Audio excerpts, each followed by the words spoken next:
Drone here. This is the X300, and look at that paint job. It's amazing. Metallic gloss red. Can't beat that. Turn this on, just a push button, not a toggle like the rest of your quads or a connector. And we're gonna go ahead and turn this on. Readout's so cool on this. We're gonna bind it like you bind anything else. Throttle up, throttle down. Should be bound, and it is bound. And if you look here, press up, that's your speed. You see the bar graph going up? Such a cool readout. And there it is. Looks like a PlayStation controller. Very simple to figure out how to use. Really don't have to look at your instructions. I can't get over this paint. This thing was well under $20, and that paint job alone, to me, is worth $20. So I got my money's worth just in paint. It's very windy out here. It's 41 degrees, 14-mile-an-hour wind. I'm gonna see how this performs. Right away, I see no issues.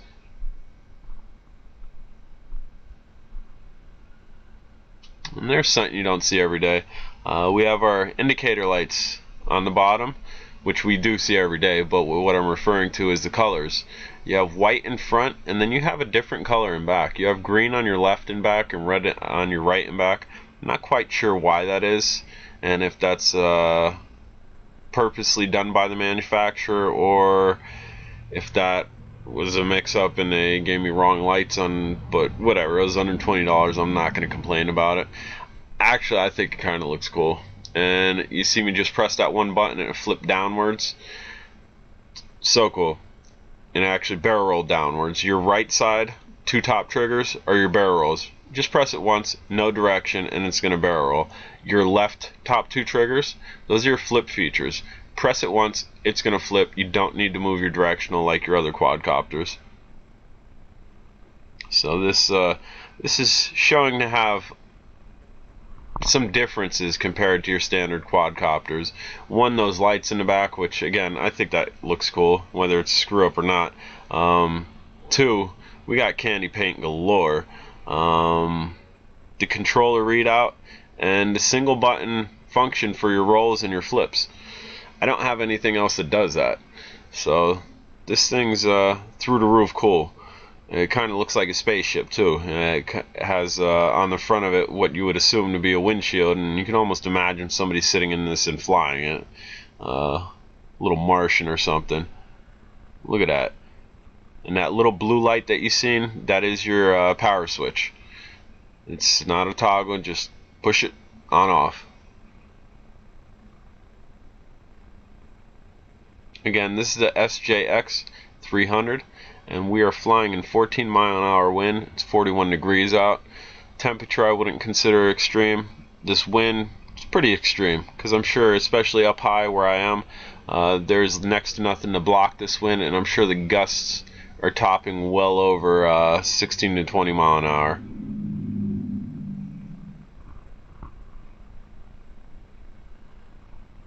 This does have obviously your flip and barrel roll features as I'm showing you here. It also has your headless mode, which I choose not to use. I like to be able to fly this and spin it around and actually fly it. I think headless mode is generally for beginners. If you can't figure out orientation, it helps with that. That way front and back's always front and back, left and right's always left and right, despite the way your quadcopter's facing. The only use I find for headless mode, which even then I really don't use it, is high altitude flying. If you're unsure if you're going to be able to orientate it really high up, like if you can't remember what's front, back, left, or right, or if you kind of get what I call sky blind from staring up in the sky, and then like I said, getting sky blind, and then you lose track of what's front, back, left, and right, that'd be a good time to put in headless mode, I guess. Does also have your one key return. Again, another feature I generally don't use. At some point I will test it to make sure it works. You're buying something, manufacturer saying that you have one key return, and if you don't, then well, you got robbed, essentially, as far as financially goes. But the reason I don't use it is because it's not GPS. It's not actually positioned, like connected to the controller.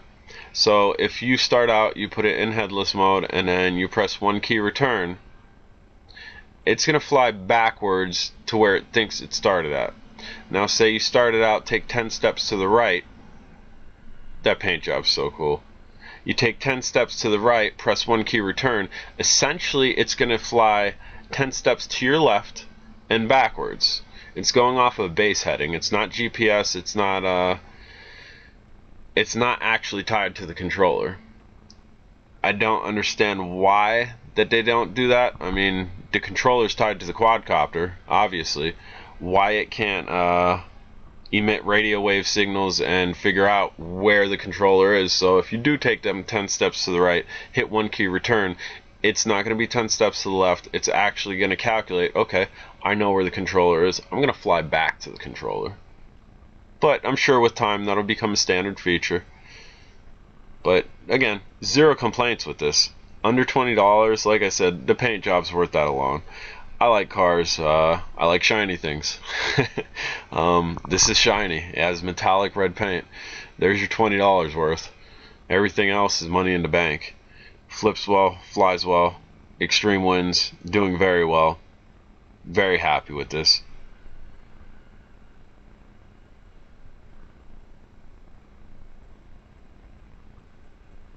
If you're in the market for something cheap, you're just starting to learn how to fly and you don't want your plain Jane, you want some extra features, this is under $20. I mean, granted, where I got it from, I had to wait, I think it was 2 to 3 weeks for it to come from China, but it was free shipping. Under $20, free shipping. Everything I'm showing you here, you can't beat it. You really can't. I mean, it's definitely not your fastest quadcopter. It's definitely not slow by any means. But it's under $20, free shipping, dominating this wind. I'd say it was well worth my money. So cool.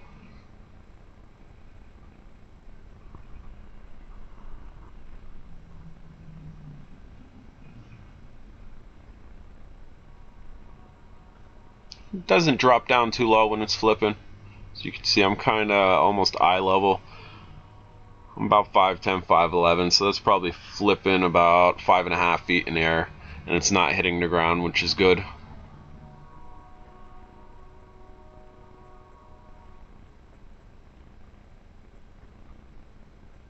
Zero issues in this.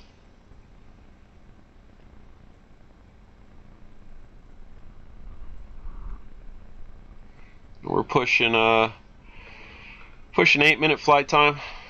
Take setup, take maybe a half a minute off of that, about 7.5 minute flight time, fighting wind, doing flips, throttling forward, not babying in it. That's good flight time for me. I'm definitely pleased with the flight time, and we're still not blinking here yet, so